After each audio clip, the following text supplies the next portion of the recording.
Passion People with Devika Misra.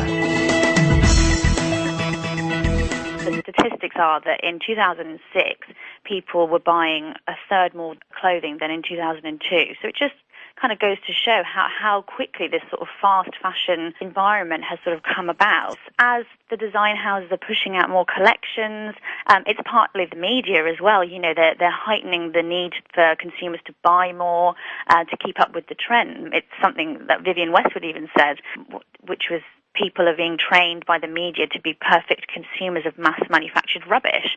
And, you know, it's true, really. Oh, don't be mistaken. This 26-year-old actually loves fashion and does keep tabs on the latest trends. In fact, she's a designer herself. She's just not into what she calls the typical fast fashion industry. Hi, it's Passion People, and I'm Devika Misra. My guest today is UK-based Charlotte Ross, a designer and retailer who believes that fashion should be about the environment. There are designers who are consciously working against this sort of fast fashion movement and developing more responsible and sustainable approaches to their designs. Not to mention, you know, designers who are making conscious decisions to incorporate sustainable fibres and sustainable fabrics into their work and their collections as well. But fashion is not supposed to be sustainable. It promotes quite the opposite, doesn't it? Perhaps it's not supposed to be, but that is kind of the reality of the situation. You know, if fashion doesn't become more sustainable, we simply won't have enough resources left. Something like 2.15 million tons of clothing and textiles in the UK end up in landfill every year, and design houses are producing up to 18 collections per year. So really, with that number of clothing being produced, and more importantly, the number of trends that creates, as consumers, we end up buying more clothing to keep up with the trends, and it's just completely unsustainable. I mean, not to mention, you know, like a total waste of money. But really, what do we mean by sustainable fashion? Are we talking only about the use of natural fibers here? But even with natural fiber, you need a lot of chemicals to turn it into textiles. And even before that step, cotton cultivation, for example, natural though it may be, takes up a huge carbon footprint.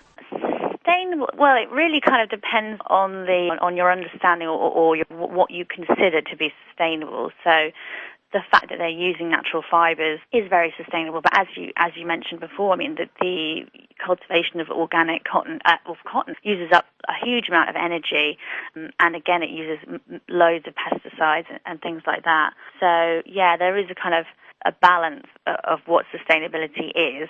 So, sustainable fashion is difficult to define in narrow terms, and it's even harder to measure. It's not something that's generally measured. I mean, within fashion, not as such. I mean, it is possible to work out the carbon footprint of a product, but it's more about the facts and figures. We all know how bad manufacturing clothing can be environmentally and socially, and so the designers that have that ethical stance really do everything in their ability and their power to be able to be as ethical as possible. They try and use as the least amount of chemicals possible, and obviously it's sometimes not achievable to do the both.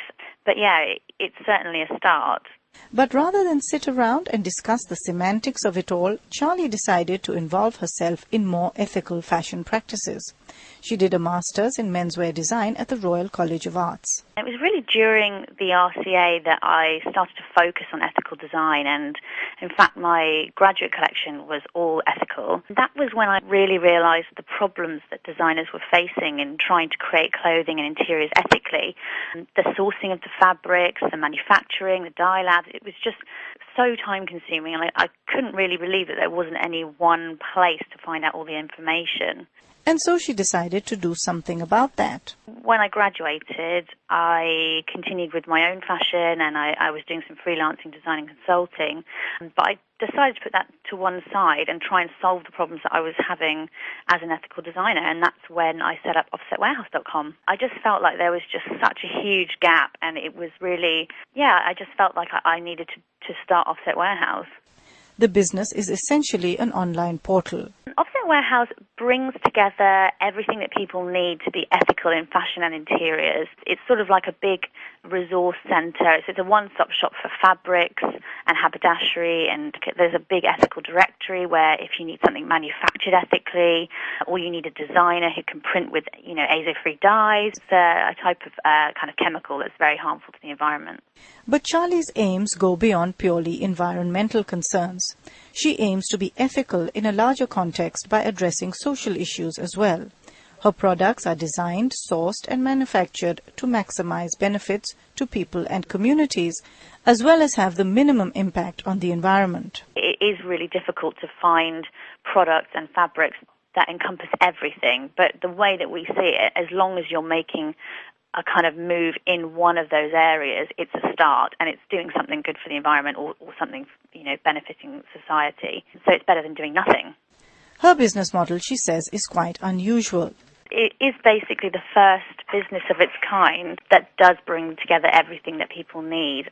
So it is the only resource where you can buy your ethical fabrics and find out all the information that you need, as well as, all the manufacturing you need to get everything done. And so it's really the first thing of its kind. There are lots of fabric shops and ethical fabric shops, but there is nowhere that brings together all of the services and the manufacturers and also the information, to back up all your research.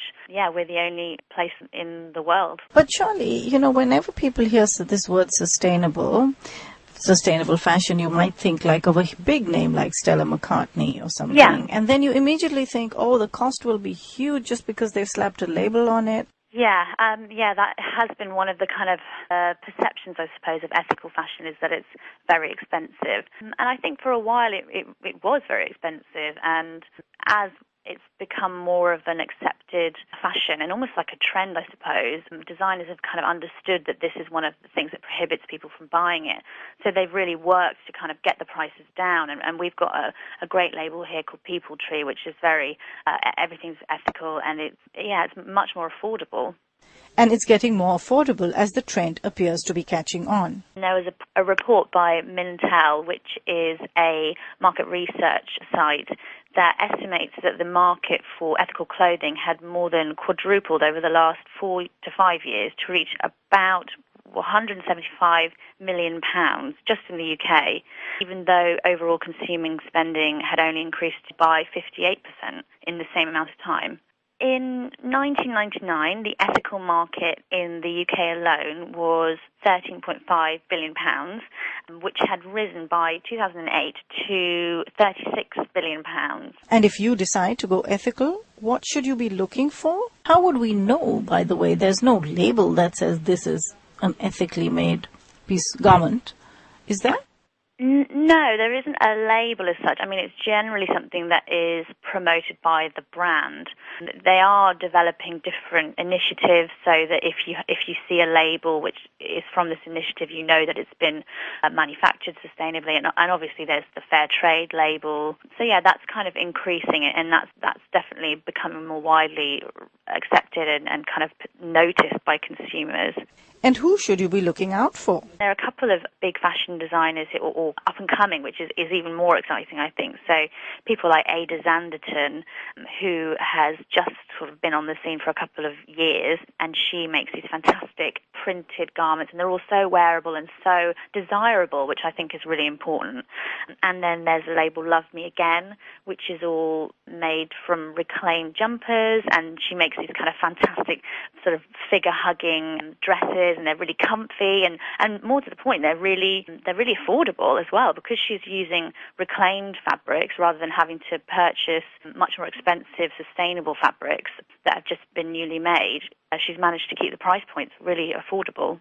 Charlie Ross is a participant this year in the annual award for ethical online retailer sponsored by the UK-based Guardian newspaper. She was talking to me, Devika Misra, for Passion People on 938 Live.